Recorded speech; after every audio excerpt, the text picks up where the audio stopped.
Idade e fertilidade, né? Qual o impacto da idade sobre a fertilidade da mulher? Bom, eu vou começar dizendo que o número de óvulos nos nossos ovários, eles diminuem naturalmente e, importante, progressivamente ao longo de toda a nossa vida. Essa diminuição no número de óvulos, ela vai acontecer em virtude de um processo absolutamente fisiológico chamado atresia folicular, ou uma morte celular programada. Mas quando que isso começa a acontecer, né? Essa é uma pergunta que eu faço frequentemente para as minhas pacientes no consultório ou para as nossas alunas. Quando você acha que começamos a reduzir a nossa reserva ovariana? E eu vou te responder essa pergunta com alguns dados, né?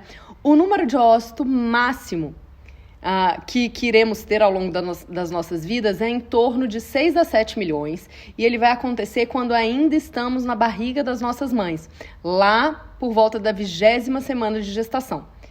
Quando a gente nasce, esse número já diminuiu consideravelmente, a gente vai ter aproximadamente entre 1 a 2 milhões de óvulos, tá? Quando a gente chega à puberdade, a gente chega lá com mais ou menos 300 a 500 mil óvulos. Aos 37 anos, a gente vai ter em torno de 25 mil óvulos e ali perto da menopausa, mais ou menos 1.000 óvulos, porque a gente já está se aproximando, né, do fim da nossa vida reprodutiva, né?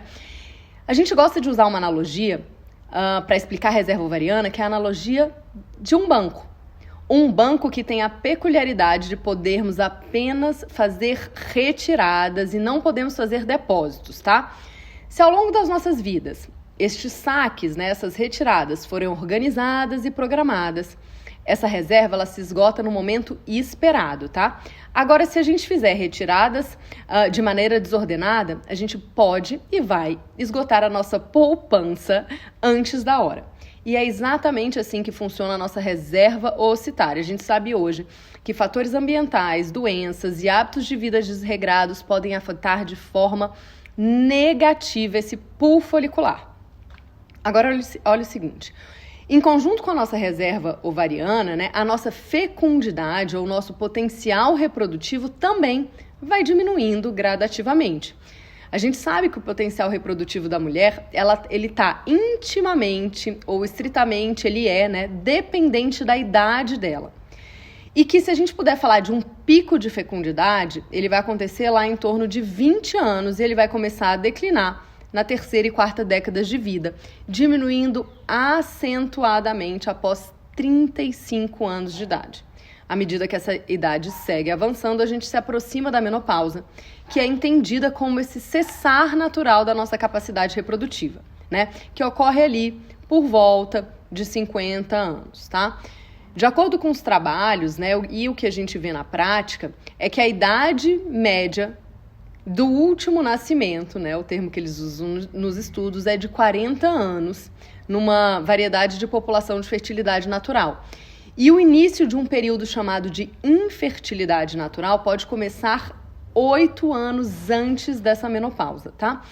É importante lembrar que além desse declínio numérico, pessoal, da reserva oocitária, que a gente vai ver nessa mulher através do aumento gradativo do nível de FSH, que é o hormônio folículo estimulante, e a diminuição nas concentrações de hormônio antimileriano e inibina B, que são os marcadores de reserva ovariana, a gente também observa uma diminuição da qualidade oocitária.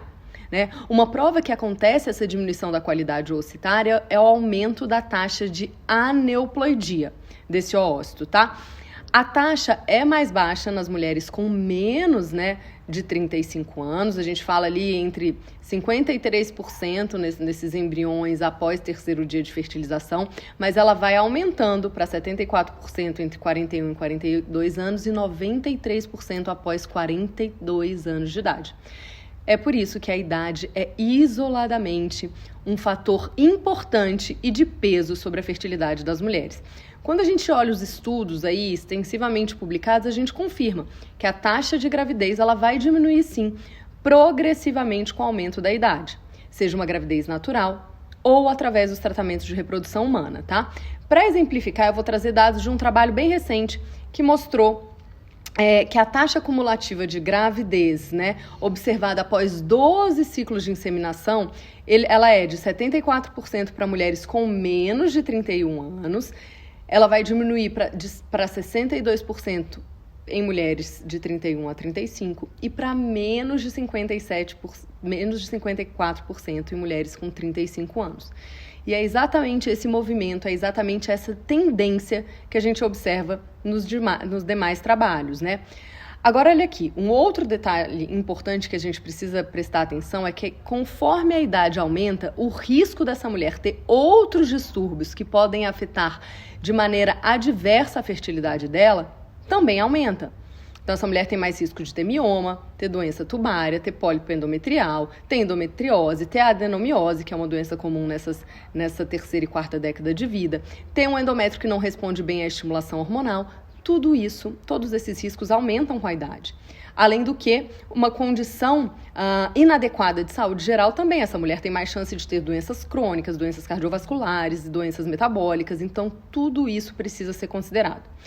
Além disso, a gente precisa também lembrar que mulheres que têm história de cirurgia ovariana pélvica, quimioterapia, radioterapia, endometriose grave, tabagismo, infecção pélvica ou uma história, né, uma forte história familiar de menopausa precoce, pode ter um risco aumentado de que essa diminuição dessa nossa reserva ocitária aconteça de maneira prematura, contribuindo para a diminuição da fertilidade dela, né? Eu sei que esses dados podem assustar, mas o importante é que a gente oriente as nossas pacientes para se programarem, como elas programam tantas outras coisas na vida, para a maternidade, se esse for o seu desejo, levando em consideração essas regras que a nossa fisiologia nos impõe.